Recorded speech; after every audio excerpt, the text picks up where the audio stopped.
My wife's sister hosted a lavish party to celebrate becoming CFO of our family company. Why is the coffee man here? She sneered, unaware I owned 77% of the business. The next morning, when she walked into her new office, my name is Lawson Pierce, and if you saw me walking into a board meeting carrying 2 cappuccinos and a legal pad, you'd probably think I was someone's well-dressed intern. That's perfectly fine by me. See, I learned something valuable during my 3 years at Columbia Law that most of my classmates missed while they were busy networking their asses off at firm mixers. Silence wins more arguments than shouting ever will. While they were practicing their elevator pitches, I was studying the fine print in merger agreements, learning how power actually flows through corporate structures like water, finding the lowest point. Before I married Sophia Leong. Back when I was still grinding 80-hour weeks at Cravath doing M&A work that would make a normal person question their life choices, I thought I understood how business worked. You know, the textbook version. Shareholders elect boards. Boards hire management. Management runs companies. Everyone plays nice and follows Delaware corporate law. What a load of bullshit that turned out to be. Real business is messy, more personal, and way more interesting than anything they teach you in corporations class. I left the firm not because I hated corporate law. Hell, I loved the chess match of it all. The way a well-drafted contract could shift millions of dollars with just the right combination of words. But because I saw an opportunity that was too good to pass up. Legal technology was stuck in the Stone Age. Lawyers were still printing discovery documents by the truckload, highlighting relevant passages with actual highlighters like they were studying for the bar exam all over again. So I built Verdict AI, a machine learning engine that could read through millions of pages of evidence and organize it better than any first-year associate pulling all-nighters on Adderall and Spite. The AI stack we developed wasn't just another legal tech SaaS trying to automate document review. Our machine learning models could identify patterns across cases, predict judicial outcomes, and build evidence maps that would make seasoned litigators weep with joy. We were processing natural language at a level that made the competition look like they were using calculators while we had supercomputers. But building a startup, even a promising one, meant burning through cash faster than a hedge fund manager burns through marriages. That's when Sophia's family company, Leong Meridian Group, hit what the finance bros like to call a liquidity event, which is corporate speak for, oh shit, we're running out of money. LMG had been around for decades, built by Sophia's grandfather into a solid mid-market operation with tentacles in everything from commercial real estate to import logistics. But the pandemic had kicked them in the teeth. Their credit lines were tighter than a Tom Ford suit, and their cash flow looked like a Jackson Pollock painting, messy and hard to interpret. When Chairman Hal Leong, my father-in-law and a man who still believed in handshake deals and honor, came to me with the situation, I didn't see a dying company. I saw an opportunity that would make my corporate law professors proud and my old firm partners sick with envy. While everyone else was running away from distressed assets like they had the plague, I was stepping in with a briefcase full of solutions and a term sheet that would have made even the sharks at KKR take notes. I bought their distressed notes at a discount that would make a bankruptcy vulture blush. Then I restructured their debt, converting a significant portion to equity during a quiet recapitalization that flew under everyone's radar. The beauty of it was in the details. Different classes of shares sitting in different corporate entities. Preferred stock with conversion features that only triggered under specific circumstances, and protective provisions buried so deep in the fine print that you'd need a team of securities lawyers and a lot of coffee to understand them. When the dust settled and the lawyers had filed their forms with the Delaware Secretary of State, the math was elegantly simple. I controlled 77% of LMG's voting shares. Not through some hostile takeover bullshit or corporate rating. Just good old-fashioned financial engineering and a deep understanding of how equity structures actually work when you strip away all the noise. Hal asked me to keep the ownership structure quiet until the company stabilized. Give people time to adjust, he said, and I respected that. The man had built something real over 4 decades, and I wasn't about to piss all over his legacy by showing up like some private equity asshole with a restructuring plan and a PowerPoint presentation about operational efficiencies. So I played the part. I wore my Tom Ford suits, navy wool, perfectly tailored, the kind that whispers expensive rather than screaming it. I drove my Tesla Model S, not because I gave a damn about saving the planet, but because it was fast, quiet, and had enough tech in it to make my phone look primitive. We lived in an Upper West Side penthouse that offered the kind of view that made Manhattan look like a toy city you could rearrange with your fingers.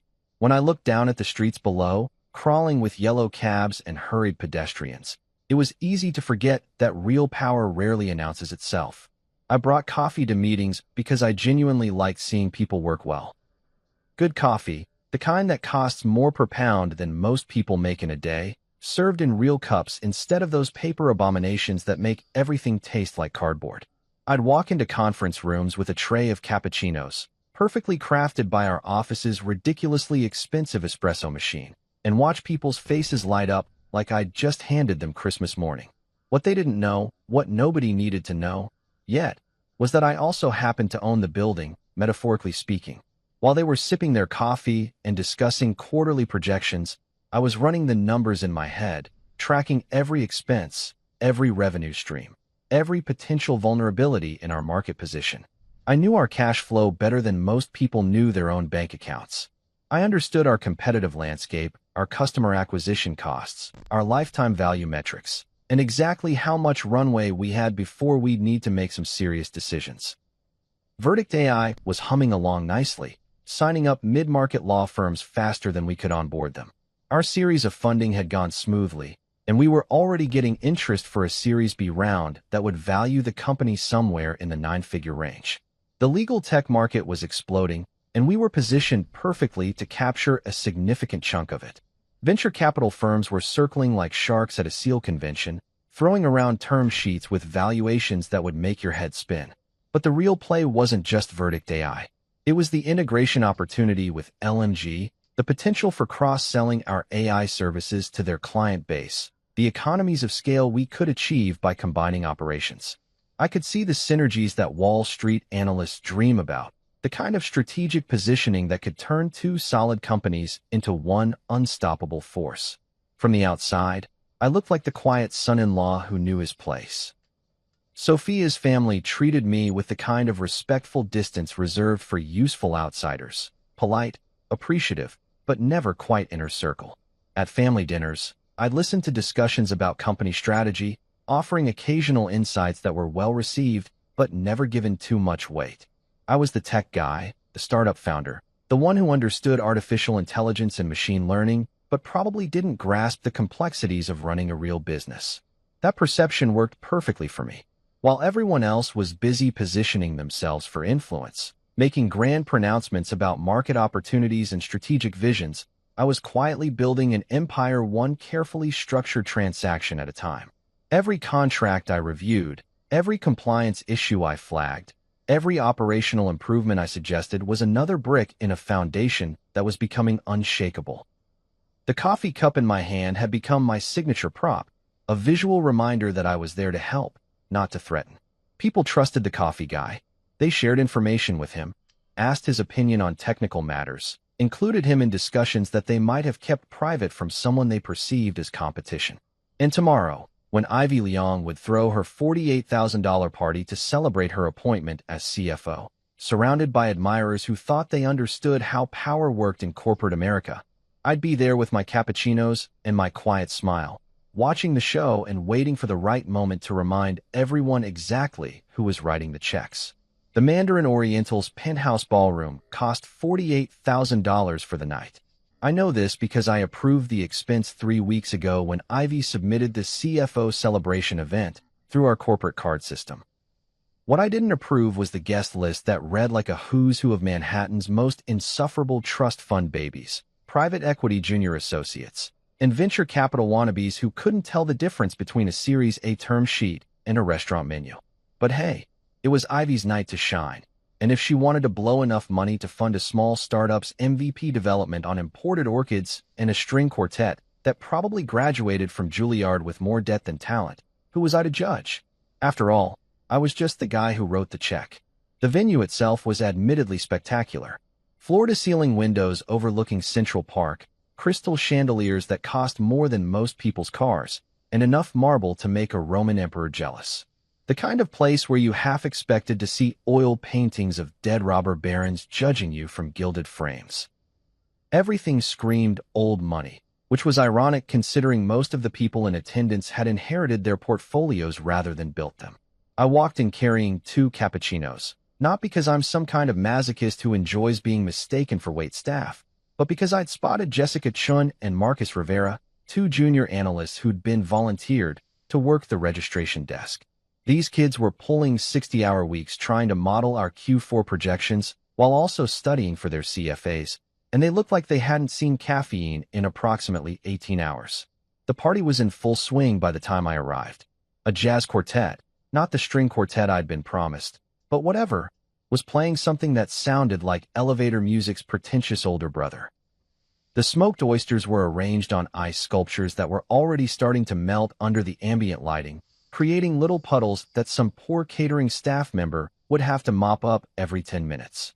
Ivy held court at the center table, surrounded by her usual crew of sycophants and social climbers.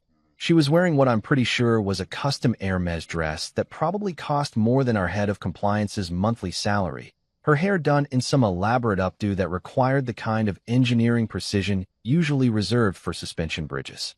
Her audience tonight was particularly nauseating. There was Bradley Whitman III, yes, the third, whose family's hedge fund had been underperforming the S&P 500 for 3 consecutive years, but who still acted like he was the next Warren Buffett. He was regaling the table with stories about his latest deal flow, while casually mentioning his new Patek Philippe like it was a fun fact rather than a desperate plea for relevance. Next to him sat Miranda Ashworth, a venture capital associate at some Sand Hill Road firm whose claim to fame was leading due diligence on a food delivery app that burned through $40 million before pivoting to pet grooming. She was currently explaining to anyone who'd listen how her portfolio companies were disrupting traditional markets through innovative synergies, which is venture capital speak for, "We have no idea what we're doing, but the PowerPoint looks impressive."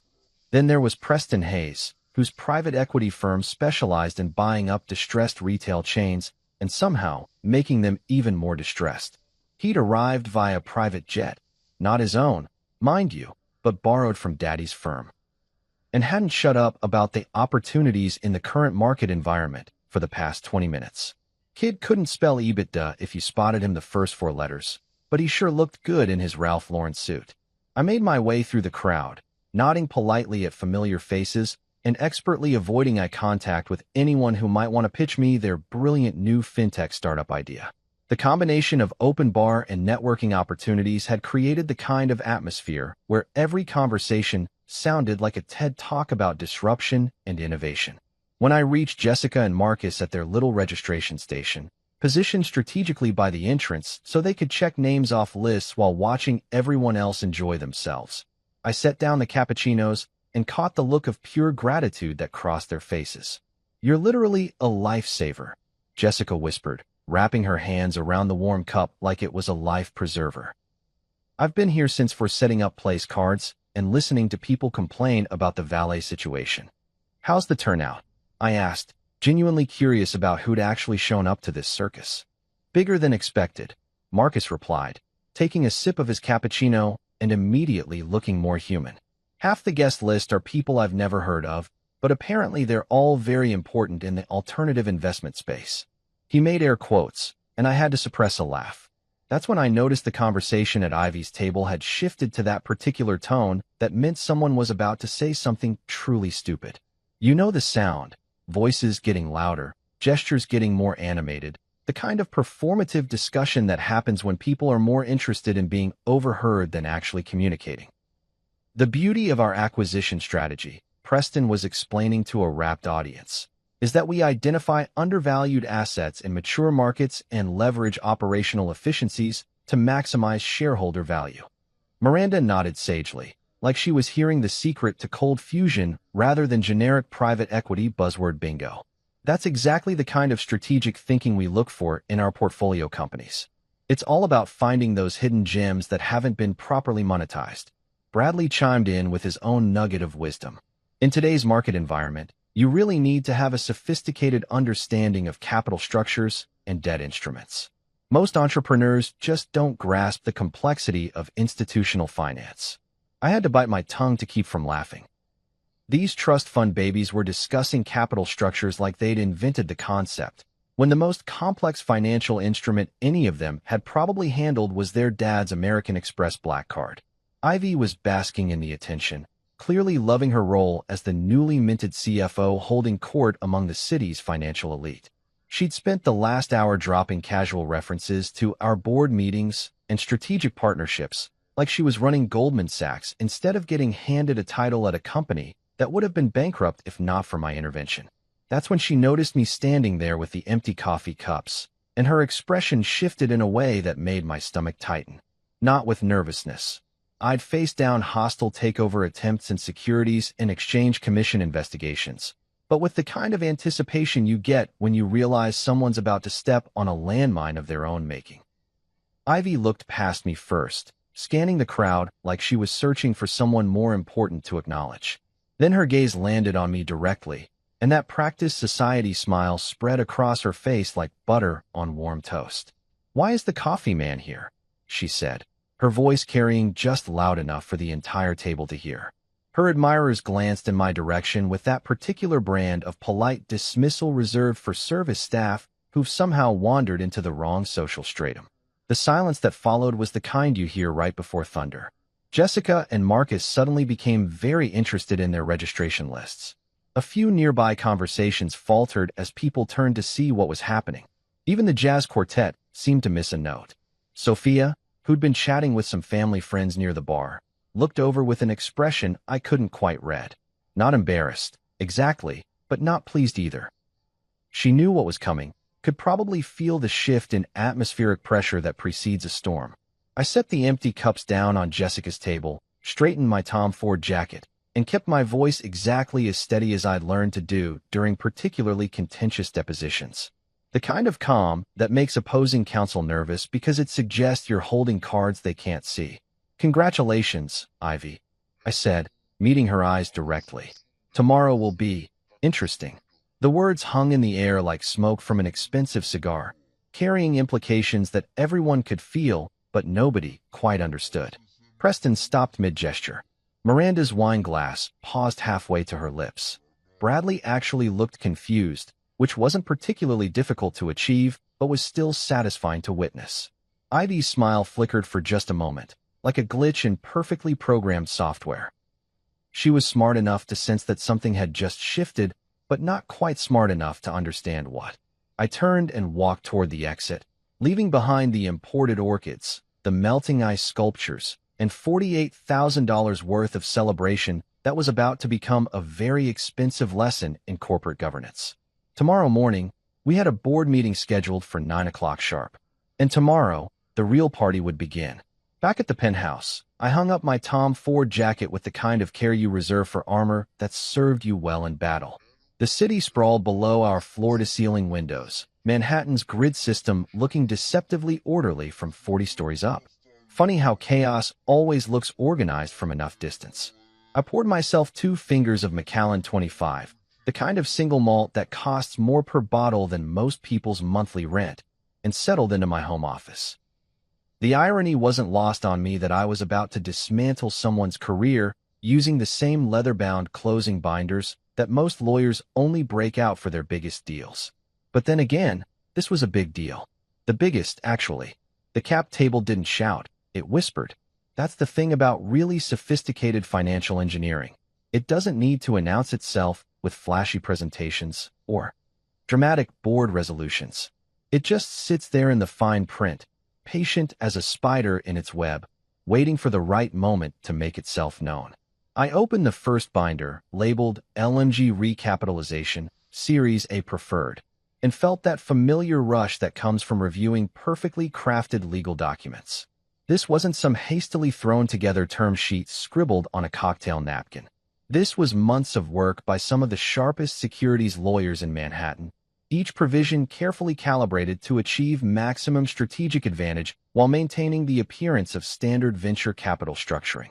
The Series A preferred shares were the foundation of the whole structure. They carried standard liquidation preferences, anti-dilution protection, and board representation rights that looked perfectly normal to anyone doing a casual review. What made them special was the conversion trigger buried in Section 4.3(b). 2. Automatic conversion to common stock with enhanced voting rights when the company achieved 12 consecutive months of positive EBITDA or received acquisition interest above a specified valuation threshold. We'd hit that EBITDA target 3 months ago. The conversion had triggered automatically, governed by Delaware corporate law and about as revocable as gravity. Suddenly, my preferred shares weren't just preferred anymore. They were voting common stock with a coefficient that reflected the original liquidation multiple. Then there was the Series B warrant package, equally elegant in its simplicity. When I'd structured Verdict AI's integration with LMG, we'd done it through a subsidiary merger that included warrant coverage for management. Standard startup stuff, the kind of equity incentive plan that every Silicon Valley lawyer could draft in their sleep. Except our warrants had an accelerated vesting provision tied to corporate development activities, which included debt restructuring, strategic partnerships, and technology acquisitions. Verdict AI's roll-in had triggered every single warrant overnight. But the real masterpiece was the debt-for-equity swap we'd executed during the worst part of the pandemic. While everyone else was running around like their hair was on fire, wondering if the world economy was going to collapse, I was having very productive conversations with distressed debt funds who were more than happy to sell LMG's outstanding notes at 70 cents on the dollar. I'd bought those notes through a Delaware LLC that was wholly owned by another Delaware LLC that was, in turn, controlled by a family trust that Sophia and I had established for estate planning purposes. Completely legal, thoroughly documented, and invisible to anyone who wasn't specifically looking for it. When the company couldn't service the debt, which, let's be honest, was always the plan, I'd offered to convert it to equity at a discount to the last private valuation. The board had approved it unanimously. Howe had actually thanked me for my flexibility and family commitment. What they didn't realize was that the equity I was taking carried protective provisions that were standard for institutional investors: board expansion rights, intellectual property veto power, and drag-along rights on any acquisition above $50 million. I flipped to the summary page and ran the numbers one more time, just because I'm obsessive about details and because the Macallan was making me feel philosophical about the beauty of well-structured transactions. Preferred shares post-conversion, 31.2% voting control. Series B warrants exercised, 18.7% voting control. Debt-to-equity conversion, 19.4% voting control. Original founder shares, purchased separately, 7.7% voting control. Total, 77% voting control of Leong Meridian Group. The math was elegant, irrefutable, and completely legally bulletproof.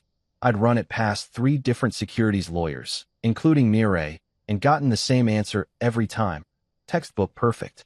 The kind of corporate governance that would make Delaware Chancery Court judges nod approvingly if it ever came to litigation. Not that it would. That's the beauty of doing things properly from the beginning. Nobody can challenge what they can attack on legal grounds. I closed the cap table binder and opened my laptop to start the real work. Tomorrow's board meeting was going to require some preparation, and I wanted every detail locked down tighter than a federal prison. First call, Mireille. Even though it was past 11 p.m., I knew she'd be awake. General counsels at growing companies don't keep bankers' hours, especially when there's potential drama brewing. She picked up on the second ring. "Let me guess," she said without preamble. "Someone finally noticed the ownership structure." "Something like that. We need to schedule a board meeting for 9 a.m. tomorrow. Full board, no proxies, with complete cap table disclosure." "Jesus, Lawson, you're really going to do this?" I took a sip of the Macallan and watched a helicopter trace its way across the Hudson River, its lights blinking like a mechanical firefly. Ivy made the choice for me. I just found out she's been having unauthorized conversations with Atlas Ridge about a potential recapitalization. Also reached out to Lextronix about acquiring Verdict AI without board approval. The silence on the other end of the line stretched long enough that I wondered if the call had dropped. Then Mireille whistled low. That's incredibly stupid. That's fiduciary duty breach territory. Maybe securities fraud if she was making representations about her authority to negotiate on behalf of the company. I'll draft the meeting notice. Do you want me to include the preliminary investigation memo? Not yet. Let's just focus on governance and disclosure. I want this to look like standard corporate housekeeping, not a witch hunt. Next call, compliance. Amina Farouk had been with LMG for 8 years, long enough to understand how the company operated, but not so long that she'd gotten comfortable with cutting corners. She was exactly the kind of person you wanted running compliance during a sensitive transition. Amina, it's Lawson. I need you to freeze all non-budgeted expenditures effective 8:30 tomorrow morning. No exceptions without board approval. Can I ask why? Governance review. Also, I need access logs for anyone who's touched the finance system in the last 30 days, particularly around vendor setup and payment authorization. I'll have that ready by 8 a.m. Thanks. And Amina, keep this quiet until after the board meeting. The final piece was Verdict AI's technology stack. Our AI models represented hundreds of thousands of hours of development work and millions of dollars in training data. If someone was going to try to extract value from the company through a hostile transaction, they'd need access to our intellectual property. Time to make sure that wasn't possible. I remote accessed our AWS environment and pushed a security patch that would encrypt our machine learning model weights with a key that only I controlled. Anyone trying to export the models would get useless garbage. It was the digital equivalent of changing the locks on your house after a bad breakup. My phone buzzed with a text from Sophia. You were cold tonight. I stared at the message for a long moment, then typed back. Tomorrow is business. Sleep well. It wasn't that I didn't care about Sophia's feelings, or that I enjoyed the position this put her in with her family. But business is business, and family dynamics don't override fiduciary duties or corporate governance. Ivy had made choices that threatened the company, and I had obligations to shareholders, including Sophia's father, that superseded keeping family dinners comfortable. I finished the Macallan and closed my laptop. Outside, the city hummed with its usual late-night energy, millions of people making decisions that would ripple through markets, careers, and lives in ways they couldn't imagine. Tomorrow morning, I'd add one more ripple to that vast network of cause and effect. The closing binders went back on the shelf, but I kept the summary sheet on my desk. Tomorrow at 9 a.m., that single piece of paper would change everything. Numbers don't lie, and neither do properly executed legal documents. Time to remind everyone how capitalism actually works when you know what you're doing. The LMG conference room was all glass and steel, the kind of architectural statement that screamed, "We take ourselves very seriously," while somehow managing to look like every other corporate boardroom in Manhattan. Floor-to-ceiling windows offered a view of the East River that would have been inspiring if you weren't about to destroy someone's career before lunch. I arrived at 8:45, which in board meeting time is practically dawn. The conference table was already set up with leather portfolios, crystal water glasses, and the kind of expensive pins that nobody actually uses but everyone expects to see at important meetings. Our facilities team had even put out a selection of Danish pastries that probably cost more per pound than most people's groceries, because nothing says serious corporate governance like overpriced carbohydrates. Chairman Hao Liang sat at the head of the table, looking every bit the patriarch he was. At 72, he still had the bearing of someone who'd built a company from nothing, though the weight of the last few years showed in the lines around his eyes. He'd asked me to keep the ownership structure quiet, and I'd honored that request. Now it was time to honor my obligations as a shareholder. Helena Duarte and Arjun Patel, our independent directors, were reviewing their materials with the kind of careful attention that suggested they actually read board packages instead of just nodding along like rubber stamps. Helena had spent 20 years in investment banking before retiring to a portfolio of board positions, while Arjun brought operational experience from his days running a mid-market manufacturing company. Both were exactly the kind of directors you wanted when things got complicated. Dr. Mireille Okafor appeared on the wall-mounted screen, dialing in from her home office in Brooklyn. As general counsel, she'd seen every document I was about to reference, helped structure half the transactions that got us here, and understood the legal implications better than anyone in the room. The slight smile on her face suggested she was looking forward to this almost as much as I was. Marco Rinaldi, our COO, occupied the chair across from me. Marco was old-school operations, the kind of executive who could tell you the exact cost per unit of everything we manufactured and the name of every key supplier. He'd been with LMG for 12 years, long enough to remember when cash flow was a problem we solved with bank loans rather than complex financial engineering. At exactly 9:06, fashionably late, as always, Ivy swept into the conference room carrying what appeared to be a leather-bound presentation folder thick enough to stop a bullet. Her CFO onboarding binder, no doubt, filled with strategic initiatives, cost optimization plans, and PowerPoint slides about synergistic opportunities. She was wearing another designer suit, this one a charcoal Armani that probably cost more than most people's monthly salary, and she moved with the confidence of someone who genuinely believed she was about to take control of a board meeting. "Lawson," she said, settling into her chair with practiced grace, "I have budget reviews scheduled for 10, so let's try to keep this efficient. I know you mean well with your compliance suggestions, but we really need to focus on execution rather than." I clicked the remote. The wall screen lit up with a single slide. LMG ownership structure, as of current date. No fancy graphics, no corporate template design, just black text on a white background showing the kind of information that changes everything. The numbers were right there in Times New Roman, 24-point font, impossible to miss or misinterpret. Lawson Pierce, various entities, 77% voting control. Leong Family Trust, 15.2% voting control. Employee Stock Option Pool, 4.1% voting control.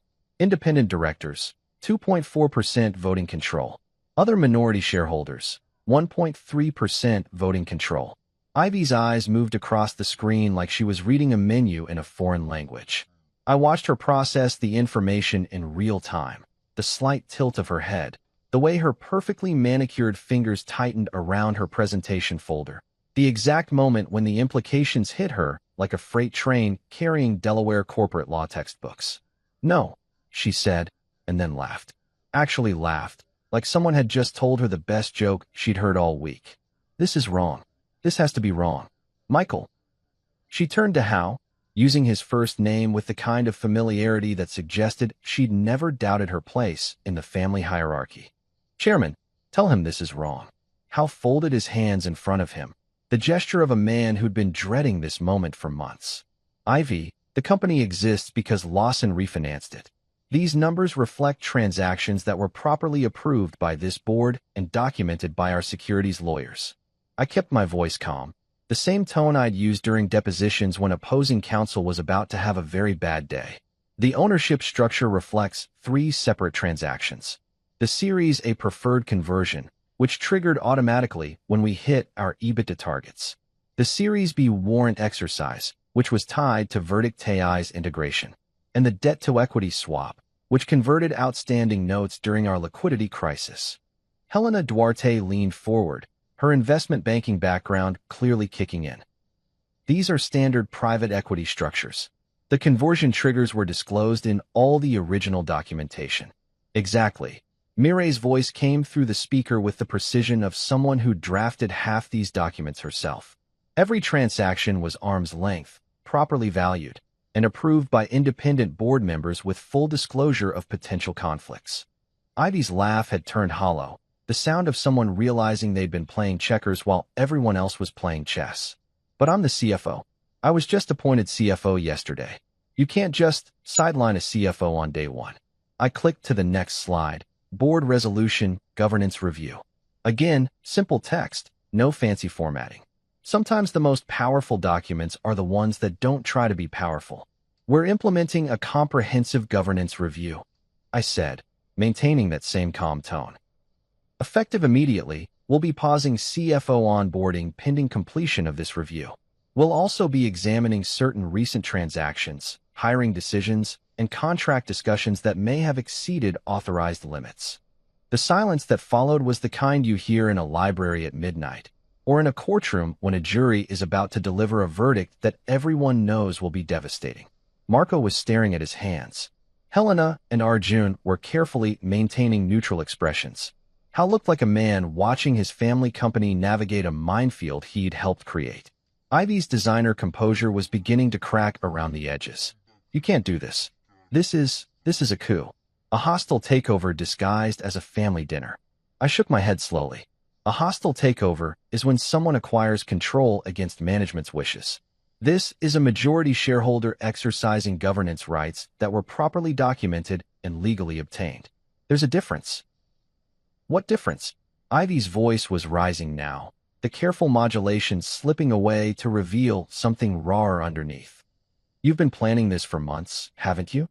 Sitting in meetings, bringing coffee, playing the helpful son-in-law while you were actually what? Building some kind of corporate empire.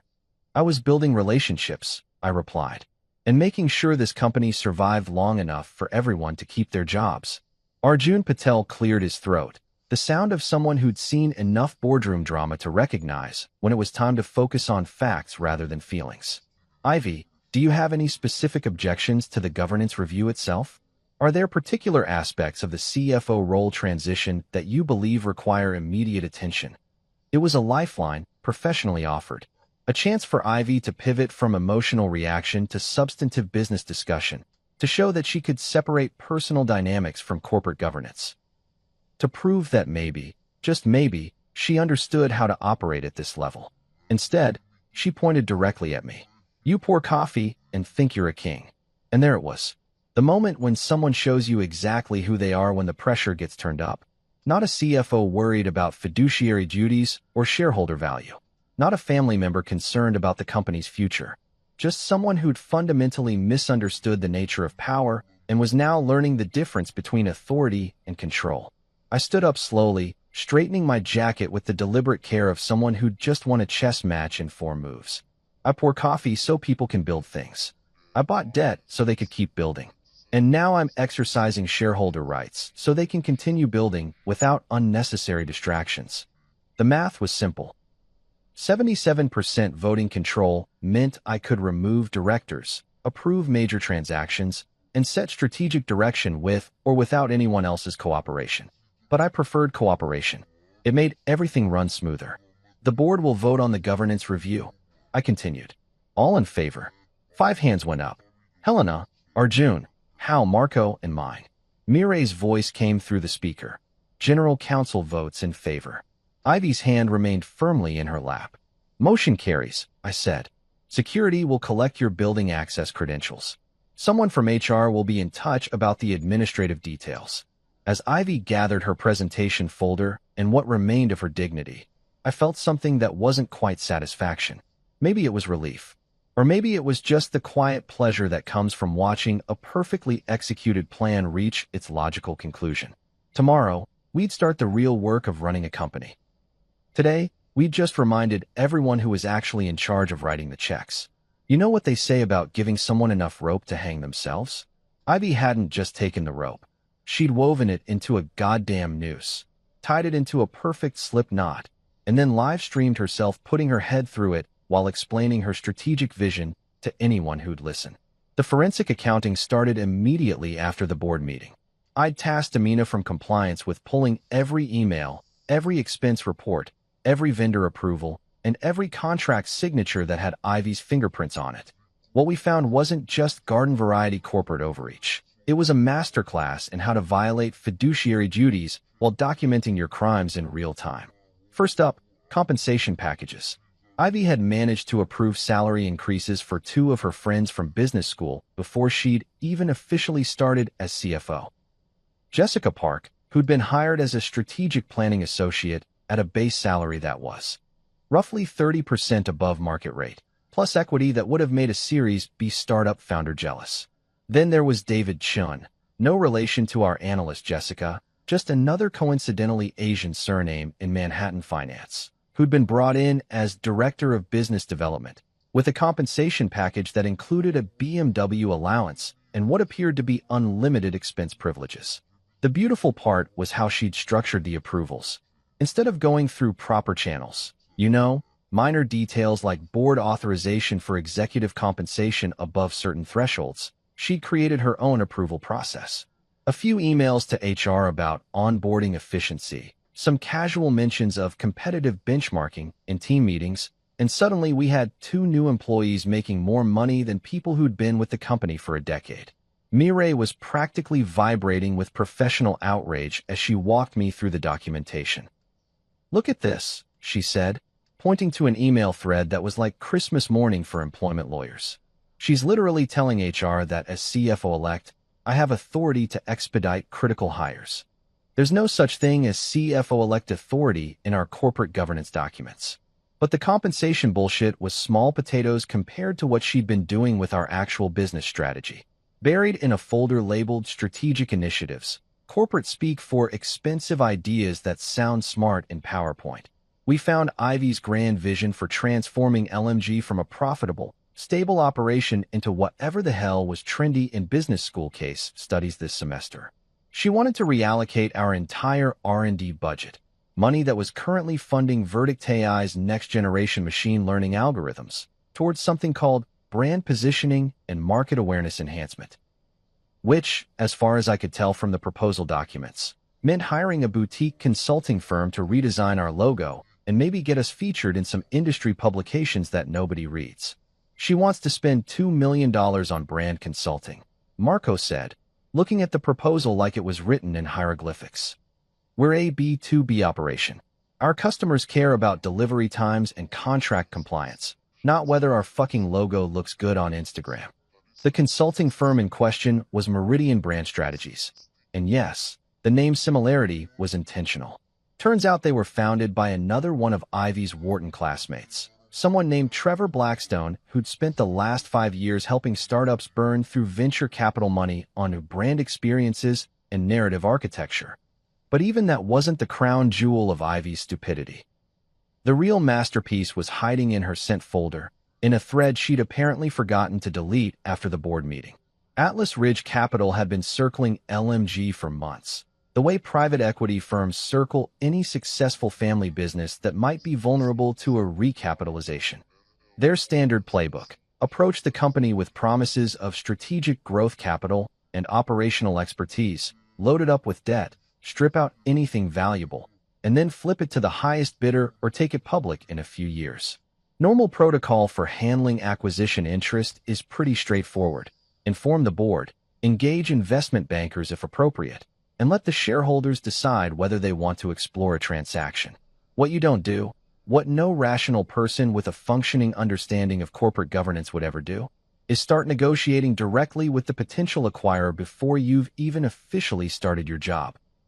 But Ivy wasn't just any rational person.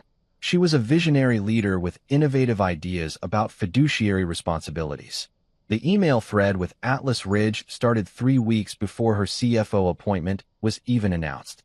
Preliminary discussions about strategic alternatives, she called them. What they actually were was Ivy positioning herself as the key contact for any potential deal, promising Atlas Ridge insider access to financial data, and hinting that she could influence family shareholders to support a transaction. Look at this one, Amina said, highlighting an email that was so legally problematic it probably violated multiple federal securities laws simultaneously. She's telling them that certain family dynamics create opportunities for motivated sellers and that she can provide guidance on optimal negotiating strategies.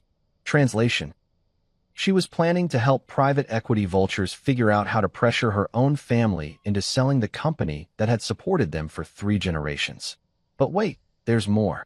Because apparently unauthorized acquisition negotiations weren't enough excitement for 1 week, Ivy had also been having casual conversations with Lextronix, Verdict AI's biggest competitor, about potential synergies and integration opportunities.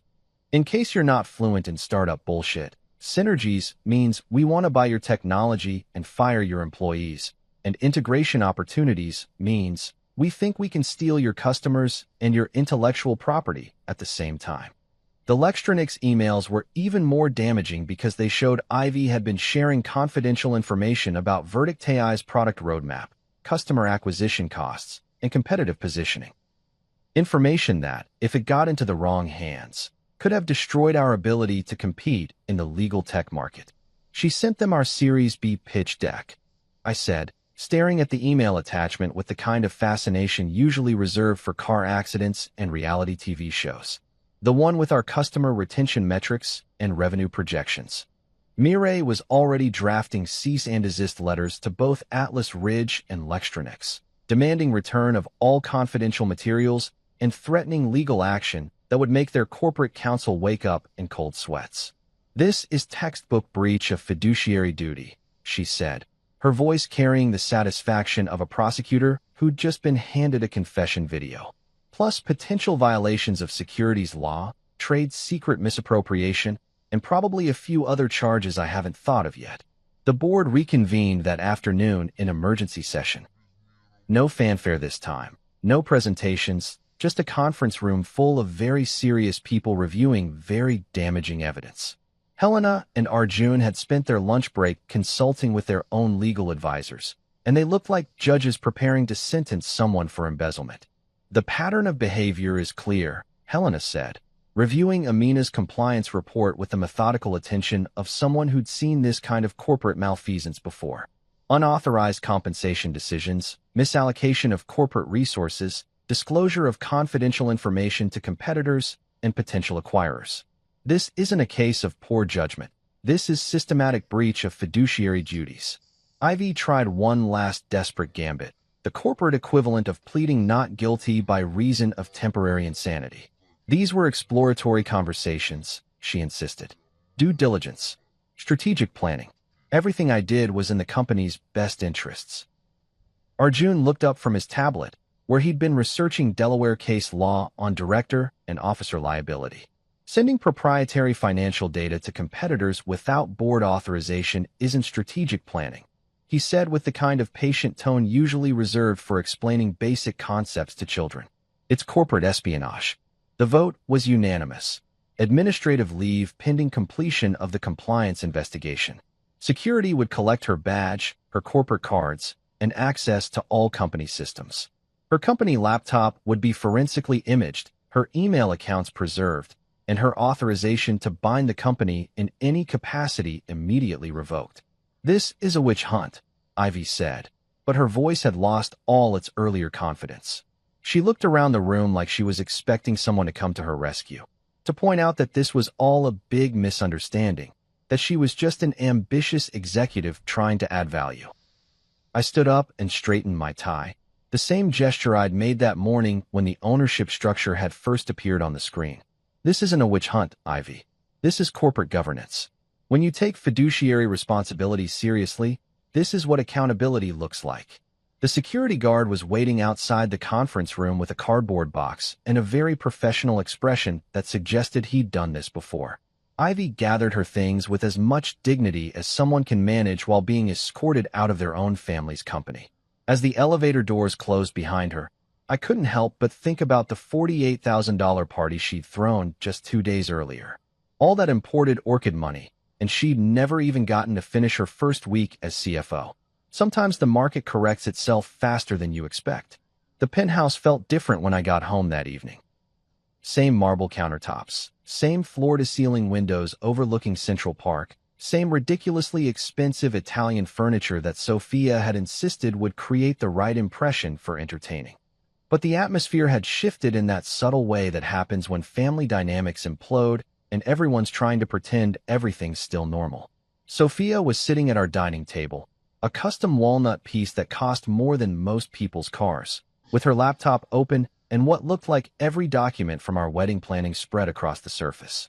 Tax returns, investment statements, insurance policies, and that thick manila folder containing our prenuptial agreement, which hadn't seen daylight since we'd signed it 3 years ago.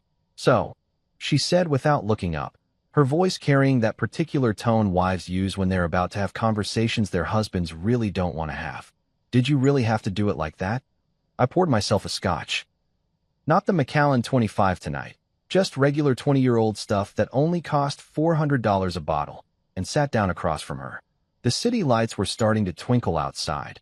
Manhattan's nightly transformation from business district to something that looked almost magical if you didn't think too hard about what was actually happening down there. Like what? I asked, even though we both knew exactly what she meant. Like you were conducting a hostile takeover of my family's company.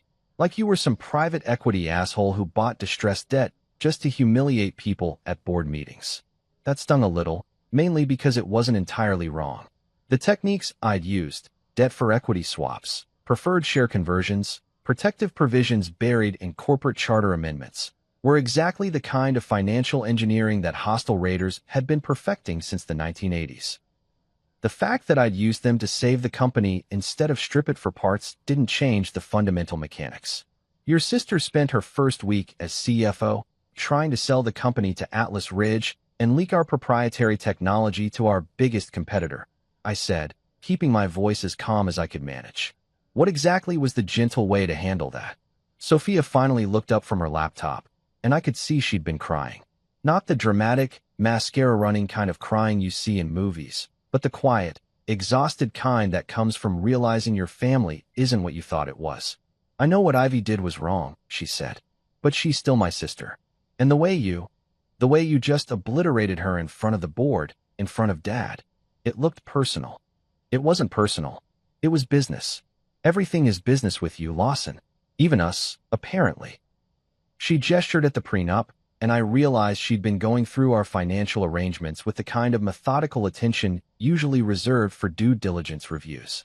Our joint accounts, the trust structures we'd established, the equity positions that technically made her one of LMG's shareholders, albeit a minority one.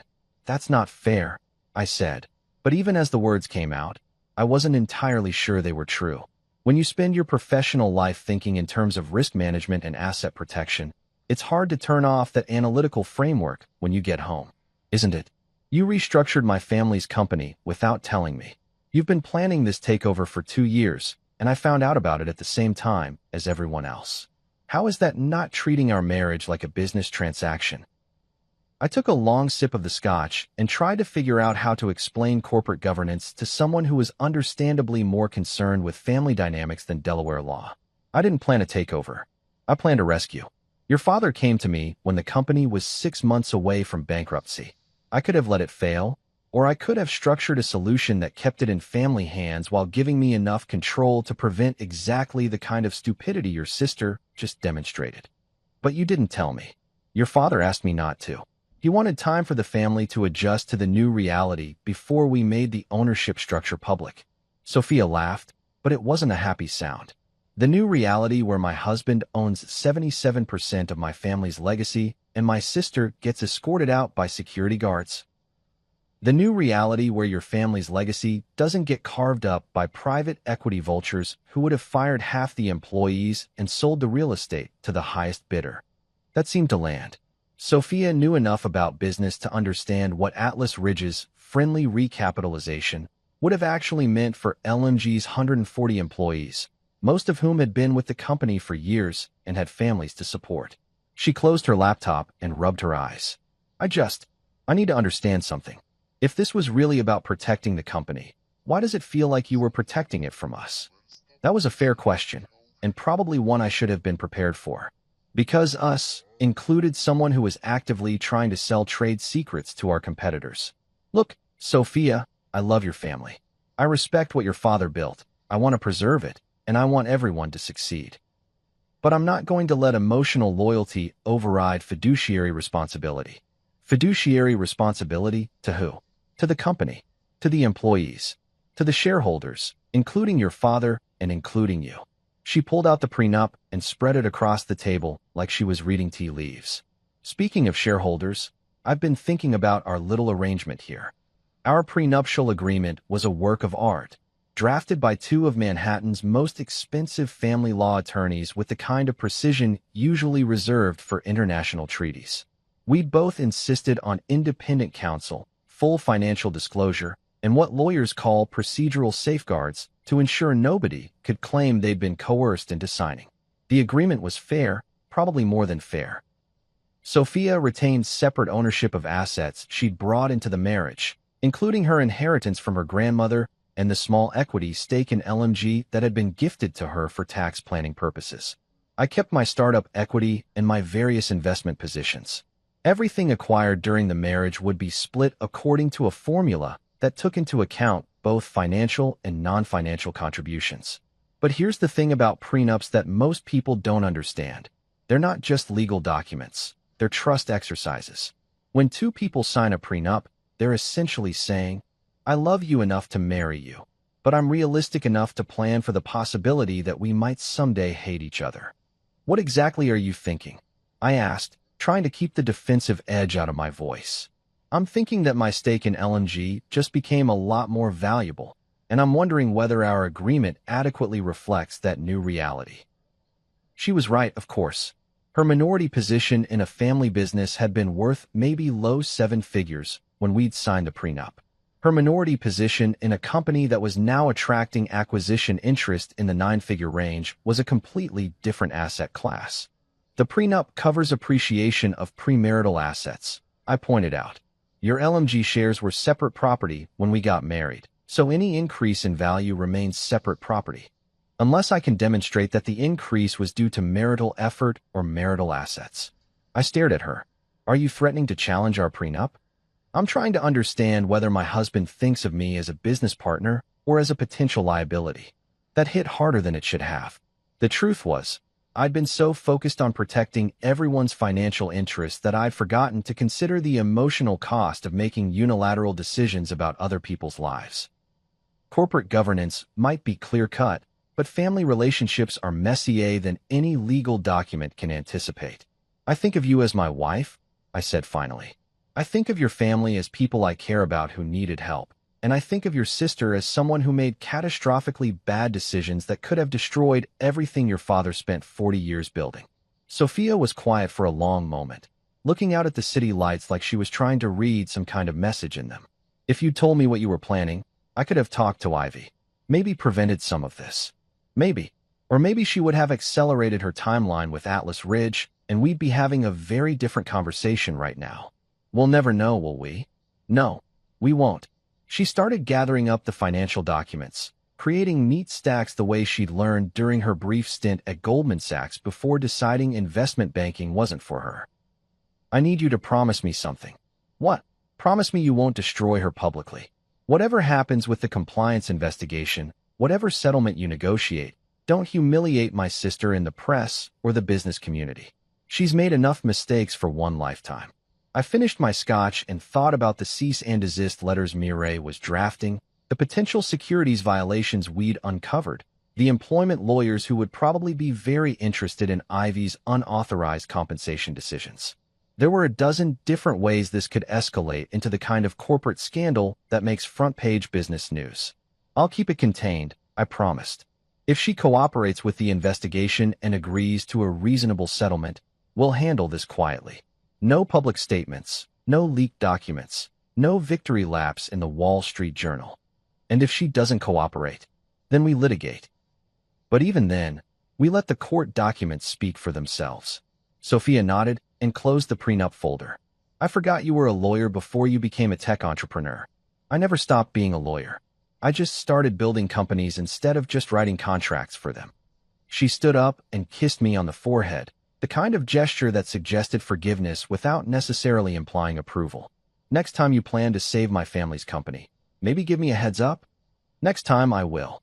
Our bedroom. I wondered if there would be a next time, or if some relationships couldn't survive the collision between business necessities and family loyalties, no matter how carefully you drafted the legal documents. The thing about corporate drama is that it's incredibly distracting from the actual work of running a business.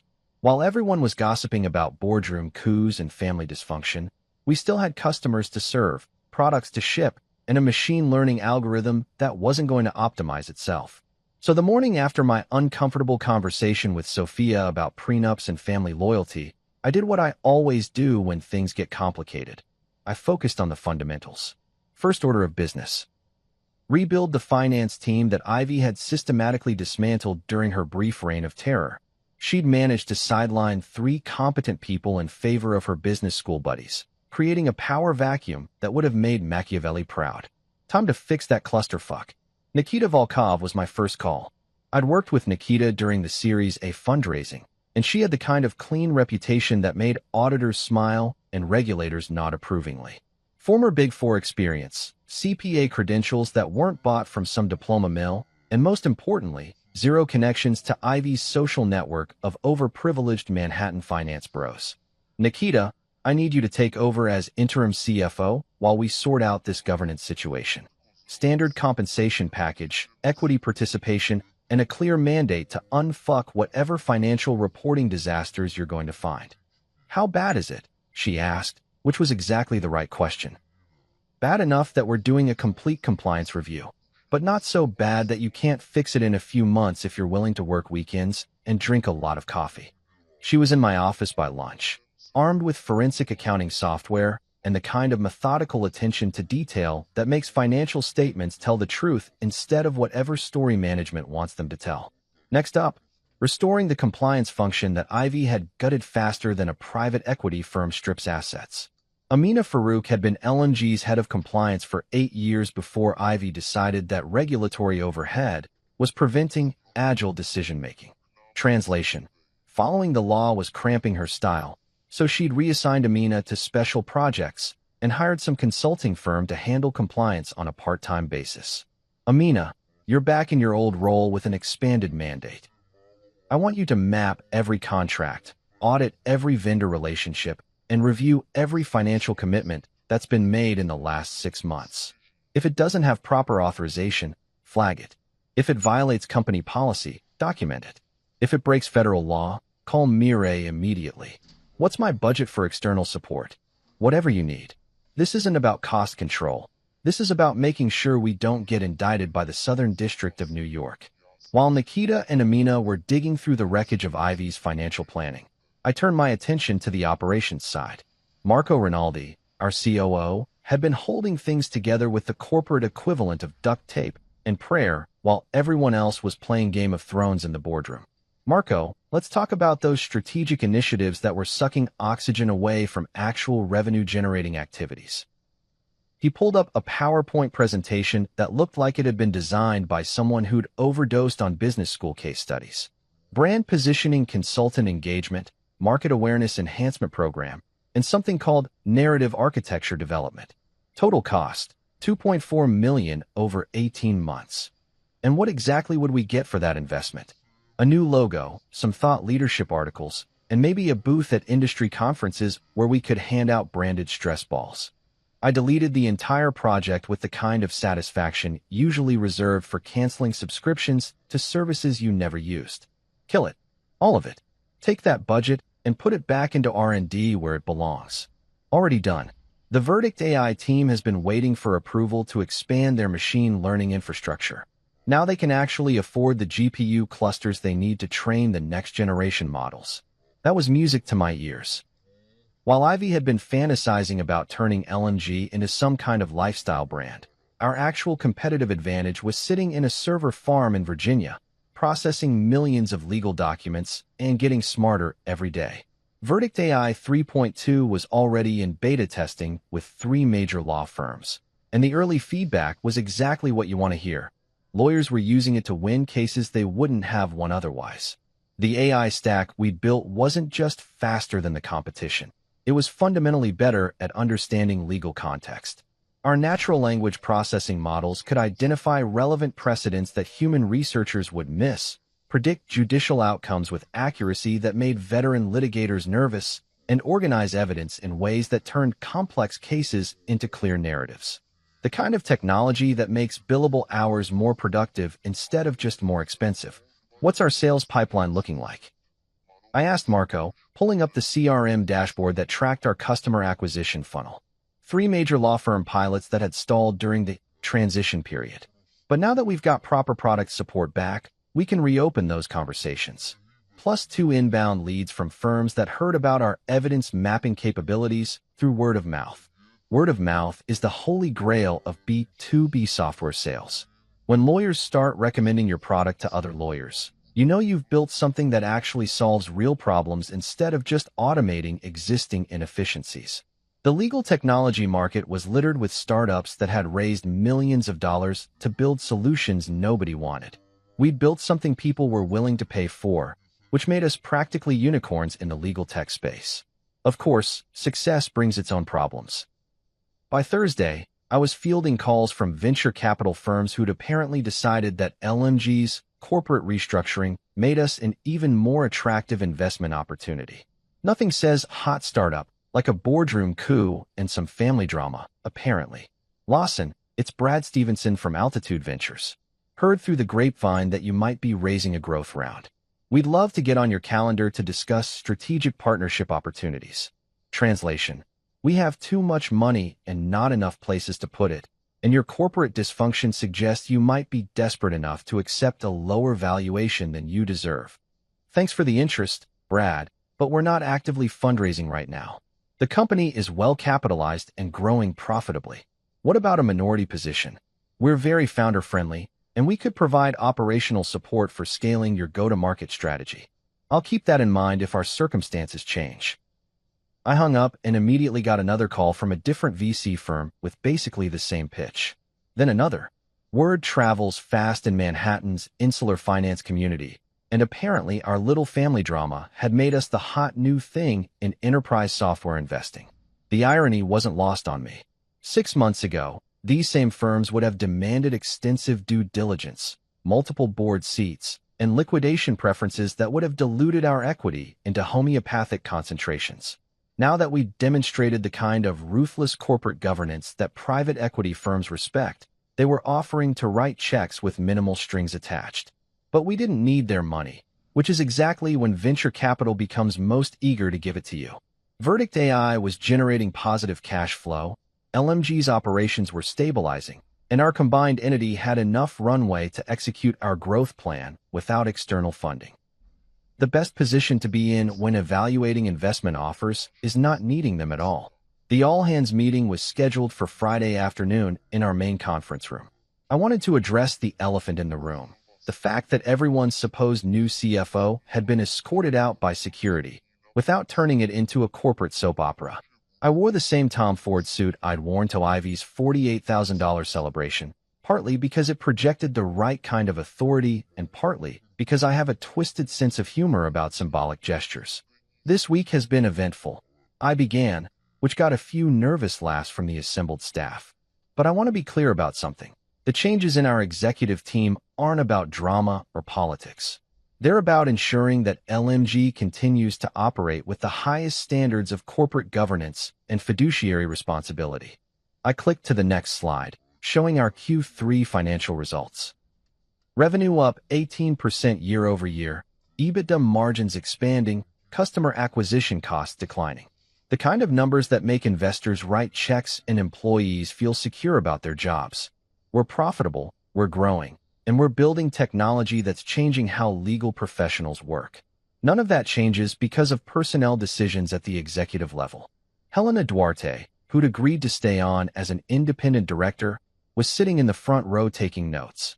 Having board-level support for the transition was crucial for maintaining institutional credibility, especially when rumors were inevitably circulating about hostile takeovers and family feuds. "Are we going to be acquired?" asked someone from the back of the room. "We're not actively pursuing acquisition opportunities," I replied, which was technically true. Our focus is on organic growth and product development. But if strategic opportunities arise that benefit shareholders and employees, we'll evaluate them appropriately. The meeting ended with the kind of polite applause that suggested people were cautiously optimistic rather than panicked, which was exactly what I'd been hoping for. No mass exodus, no emergency recruiting to replace people who decided to jump ship, just a company getting back to the business of building value instead of burning it. That evening, I stood in the penthouse looking out at the city lights, a glass of 20-year-old scotch in my hand, and the satisfaction of a crisis successfully managed warming my chest. The Tesla was charging in the garage 40 floors below. Tomorrow's calendar was full of productive meetings instead of emergency damage control, and Verdict AI's machine learning models were processing another 1,000,000 documents while I slept. Sometimes the best strategy is just competent execution of boring fundamentals. No drama, no grand gestures, just the quiet work of building something that lasts.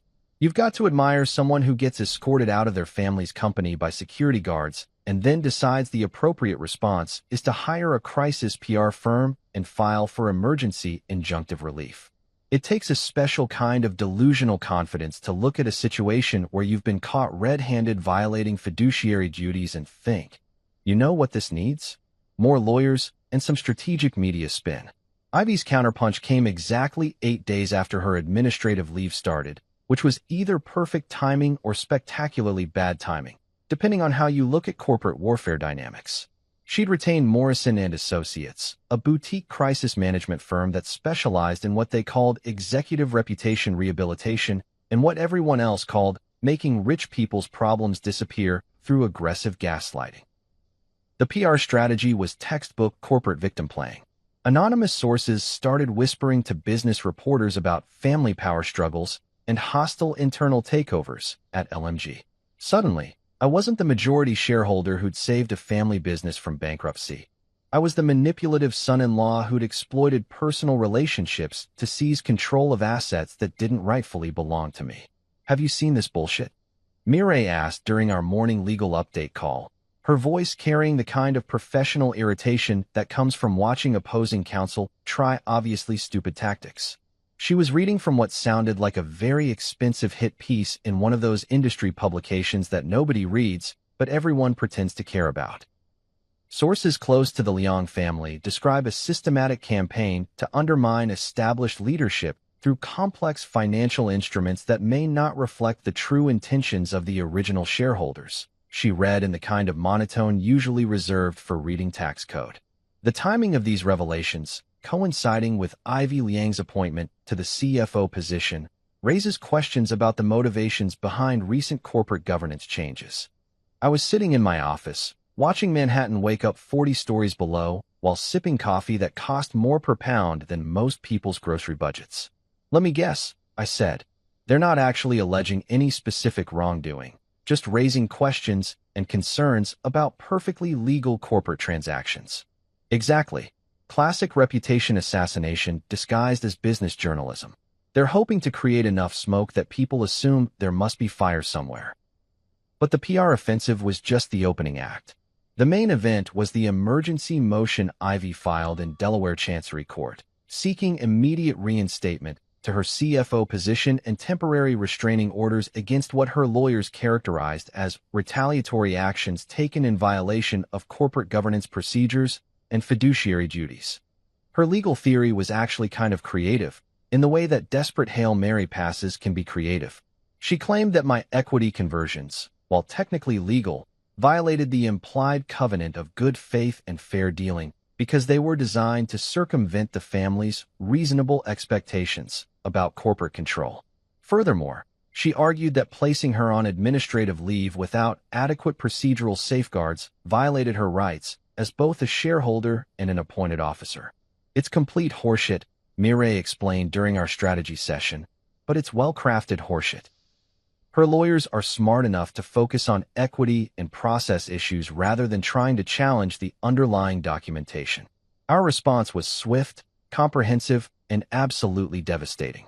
Mireille had coordinated with Skadden ARPs, our outside litigation counsel, to prepare what lawyers call a nuclear option brief, the kind of court filing that doesn't just respond to allegations but obliterates them with exhibits, case citations, and the legal equivalent of photographic evidence. We attached every email, every unauthorized contract, every confidential document that Ivy had shared with Atlas Ridge and Lextronix. The Delaware Chancery Court got to read, in excruciating detail, about Ivy's attempts to negotiate a private equity recapitalization without board approval, her disclosure of trade secrets to competitors, and her unauthorized compensation decisions that violated both corporate policies and Delaware law. But the crown jewel was the email thread where Ivy had explicitly told Atlas Ridge that she could influence family shareholders to support a transaction because of certain family dynamics that created opportunities for motivated sellers. In corporate law, that's what we call smoking gun evidence of breach of fiduciary duty. The hearing lasted approximately 47 minutes, which in Delaware Chancery Court time is equivalent to a judicial bitch slap. Vice Chancellor Elizabeth Morrison, no relation to Ivy's PR firm, just one of those cosmic coincidences that make litigation interesting, took exactly 12 minutes to review our exhibit package before asking Ivy's lawyers some very pointed questions about how they planned to defend their clients' communications with potential acquirers. Counsel, the Vice Chancellor said in the kind of tone that makes experienced litigators check their malpractice insurance coverage, "Are you seriously arguing that MS?" Liang's discussions with Atlas Ridge Capital constituted appropriate corporate development activities. Ivy's lead attorney, a partner at some white shoe firm whose hourly rate probably exceeded most people's monthly salaries, tried to thread the needle between zealous advocacy and professional suicide. Your Honor, these were preliminary conversations designed to explore strategic alternatives in the company's best interests. Without board authorization, without disclosure to other shareholders, while simultaneously sharing confidential competitive information with industry competitors. Your Honor, we believe the context of these communications has been mischaracterized. Motion denied. Two words that probably cost Ivy's legal team about $50,000 in fees and completely destroyed whatever momentum her PR campaign might have generated. Delaware Chancery Court doesn't just rule against you. When you bring frivolous claims, they rule against you with the kind of judicial language that makes other lawyers use your case as a cautionary tale. But the real entertainment started after the hearing, when Atlas Ridge Capital's management committee apparently decided that association with Ivy's legal problems might not be optimal for their fund's reputation with institutional investors. Marcus Webb, Atlas Ridge's managing partner, called me personally that afternoon. Lawson, I want you to know that our preliminary discussions with Ms. Leong were purely exploratory and didn't involve any confidential information. Marcus, I have emails where she offered to provide you with insider guidance on optimal negotiating strategies with family shareholders. Your due diligence team received our Series B pitch deck with customer retention metrics and revenue projections. What exactly are we calling purely exploratory here? Long pause. The kind of silence that means someone's lawyer is frantically shaking their head in the background. Perhaps we could discuss a mutually beneficial resolution to any outstanding concerns. Here's my resolution, Marcus.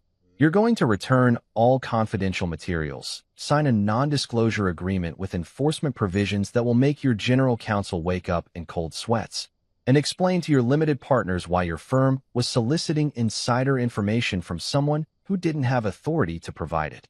That seems reasonable. We'll have our counsel reach out to Ms. Okafor to coordinate. Great. And Marcus? Next time you want to acquire a company, try calling the people who actually own it. The Lextronix situation resolved itself even more efficiently. Apparently, receiving a cease and desist letter that included exhibits of their communications with Ivy had prompted some very urgent internal discussions about trade secret liability and potential tortious interference claims. Their general counsel called Mireille within 24 hours to propose a settlement that included return of all materials, a non-use agreement, and what amounted to a public apology disguised as a clarification of our business development policies. With the legal threats neutralized and the PR campaign backfiring spectacularly, I decided it was time for some positive news that would remind everyone what a properly run company actually looked like. We announced the acquisition of Datamine Analytics, a small e-discovery startup with some genuinely innovative technology for automated document review. It wasn't a huge deal, $15 million in cash plus earnout provisions tied to integration milestones. But it was exactly the kind of strategic bolt-on that demonstrated we were focused on building sustainable competitive advantages instead of playing family politics. The market loved it. Our existing customers got excited about expanded service offerings, our venture capital contacts started calling about synergistic opportunities, and the business press finally had something substantive to write about instead of recycling anonymous gossip about family drama. That evening, I stood in our penthouse looking down at the city lights, holding a glass of Macallan 25 and thinking about how quickly corporate warfare can shift from existential threat to minor inconvenience when you actually own the battlefield. My Tesla was parked in the garage below, fully charged and ready for whatever tomorrow might bring. I texted the operations team. Nice work today. Keep building. Sometimes the most devastating response to someone trying to destroy you is to just keep being successful while they're busy explaining themselves to judges and journalists. Ivy had shot her shot with crisis PR and emergency legal motions. She'd missed spectacularly, and now everyone knew it. The counterpunch had fizzled, and we had a company to run. The board reconvened 2 weeks later with the kind of grim efficiency that usually accompanies corporate executions. Same glass conference room, same mahogany table, but this time nobody was pretending this was anything other than a funeral for someone's career. Amina's compliance report read like a federal indictment. Unauthorized compensation approvals totaling $600,000. Confidential information shared with two separate potential acquirers without board knowledge. Trade secrets disclosed to our biggest competitor. Email evidence of attempted self-dealing that would make securities lawyers rich and executives unemployed. The pattern is unambiguous, Helena said, reviewing the executive summary with the clinical detachment of someone who'd seen this particular corporate tragedy before. This isn't poor judgment. This is systematic breach of fiduciary duties. Hal looked like he'd aged 5 years in 5 weeks. What are our options? I kept my voice steady, professional. We negotiate a separation agreement. No admission of wrongdoing, reasonable severance tied to a non-compete, return of all confidential materials, mutual non-disparagement. Ivy tried one final gambit when she arrived with her attorney. You can't run complex financial operations, Lawson. You're a tech founder, not a... I slid the monthly cash flow analysis across the table.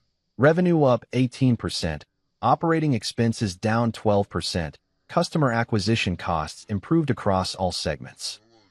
The numbers speak for themselves. Her lawyer whispered something urgent in her ear. Corporate litigation against a majority shareholder with this much documented evidence would be expensive, time-consuming, and ultimately pointless. She signed. The press release was 2 paragraphs of corporate boilerplate about organizational restructuring and strategic focus. No drama, no finger-pointing, no victory laps. Just business. The board formally appointed me CEO by unanimous vote, with Howe retaining executive chairman. Clean, quiet, professional. 20 minutes later, Ivy walked out of LNG for the last time, carrying a small cardboard box and a separation agreement that would pay her enough to think about her mistakes in comfort. I'm sorry it ended this way, I told Howe as we watched her Tesla disappear into Manhattan traffic. You saved the company, he replied. Sometimes that's what family leadership looks like. A year after Ivy's $48,000 celebration of her own downfall, LNG looks like what happens when you run a company based on competence instead of family drama. Verdict AI is the gold standard for legal AI. Our machine learning models process 12 million pages of discovery documents monthly while law firms line up for licensing deals. We funded a scholarship at Columbia Law for first-generation lawyers because giving back beats giving interviews about disruption. Our acquisition pipeline reads like a private equity wish list. Last month, we bought a niche data analytics firm for their patent portfolio, not their PowerPoint presentations. The inbound offers now start with 9 figures, and we still say no to everyone. Sir, there's a call from Andreessen Horowitz about Series C funding. My assistant mentions during morning coffee rounds. Tell them we're focused on organic growth. And Goldman wants to discuss IPO readiness? Same answer. The beautiful thing about 77% voting control is that not interested remains a complete sentence. At home, Sophia and I take evening walks without discussing cap tables or compliance audits. The prenup stays filed away. Our marriage survived the collision between business and family, and she stopped asking whether I think of her as a liability. Hal visits the office weekly, telling new hires about the coffee man who saved his company. He's proud, relaxed, secure in knowing LNG will outlast all of us. Sometimes I think about that string quartet dissolving into nervous laughter after Ivy's coffee man comment. I still bring cappuccinos to Monday morning meetings, still wear Tom Ford suits that whisper competence instead of screaming insecurity. The difference is that now when I walk into conference rooms at 9 a.m. and open legal binders, nobody's surprised by what they find inside. Real power doesn't announce itself with expensive parties or dramatic boardroom speeches. It just signs the right documents and lets mathematics do the talking.